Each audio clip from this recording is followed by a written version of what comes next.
Hello and welcome to the AI Summit London. I'm Rui Chukid, and today I have the fortunate position to be joined by Kate, the founder and creative director at Halo and Echo. Thank you so much for joining me. You have an incredible background.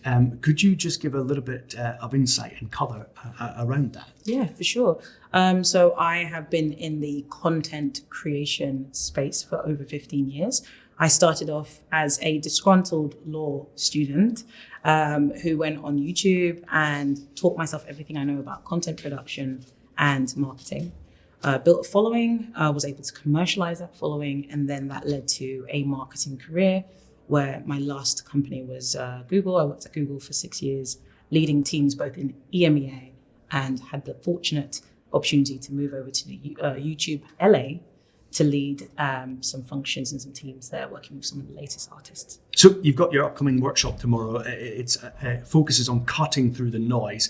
With the internet increasingly being flooded by low quality content, being coined as AI slop, how can brands and creators actually use AI tools to leverage and not add to the noise, essentially? Yeah, for sure. I think one thing they need to realize if they haven't been using AI tools is to really get under the skin of AI tools. So ChatGPT was the first AI tool that democratized storytelling on digital. But I would say experiment with these tools, see how it fits within your existing workflow. And the second thing, which is the crux of my workshop tomorrow, is don't forget about your humanity, your story, your ethos, because when you bring your voice, your lived experiences together with the capabilities of AI, that's how you're able to tell authentic stories and connect with your target audience. When you create content just for the sake of creating content, that's when it's AI slop, it's low value, and people can see through it. The AI tech space is notoriously male dominated. Yeah. What was your experience navigating that industry as a woman, and what's the unique perspectives do you think that has brought to your career? Yeah, I'm quite lucky because I was there at the beginning when it came down to using AI for creative and content. Working at Google, we were able to shape tools. I was able to educate a lot of people about AI, and even what is being used now by millions, maybe even billions of people, I had a small part in. So it is important to recognize that I am a woman, and also British, and also a woman of color as well. So I am a rare voice in this space, which is exciting for me. If you're an entrepreneur like yourself, you like challenge, you want to see what you can do, and that drives me. But I have to acknowledge that I was very lucky. I had a head start working at a big FAANG company, and it gave me the confidence to move forward. And now I'm trying to democratize it for everybody. Well, I'm so glad you did, because you then went on and you've created Halo and Echo, and as well as fractional consulting and expert training, you're helping people navigate this new frontier, as you've touched on. But what is the number one transformation you see for people transitioning into AI and trying to essentially master it? Yeah, it's like anything that is going to change the industry. You have to think about what your niche is in the space. So for me, it's always going to be content creation, digital storytelling. How can I use AI and digital storytelling to help others? That's what I'm always thinking about. If you're a nurse, you can think about how you can use AI to help with client care, your patient care. If you're a midwife, same thing. If you're a farmer, same thing. There's a space for us to bring our lived experiences, our professional background, and combine that with AI. But it's so vast. I would suggest people start with their own ethos and their own interests and their own background first, and play around with it. Use ChatGPT, or if you're interested in robotics, come to the AI Summit, see what's happening. I was overwhelmed by AI, even though I've worked in it for nearly 8 years. But there was one talk that changed my mind. It was here 2 years ago that I thought, okay, this is the thing I'm going to focus on. I'm going to master this, and whatever comes out from there will be a bonus. So come to the AI Summit. It's not a plug. I would not be here if it wasn't a fantastic summit.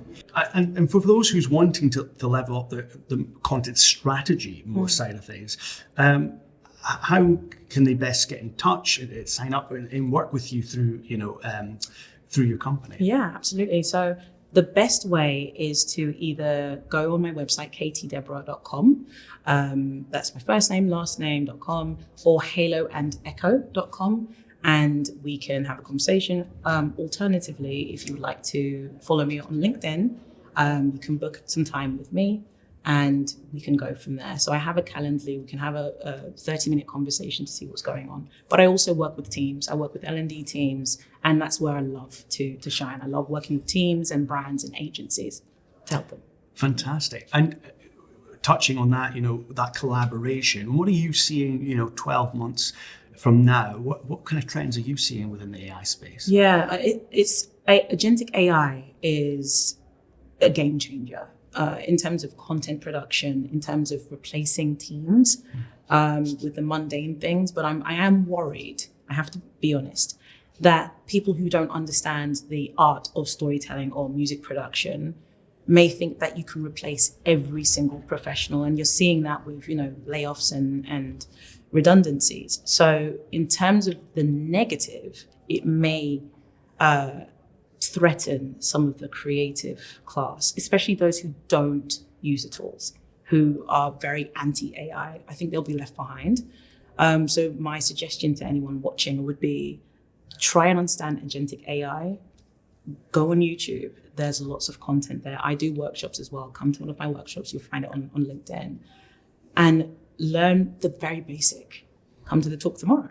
Learn the very basics about AI. To at least have a head start before the inevitable happens, which is some people will lose their jobs because they haven't upskilled.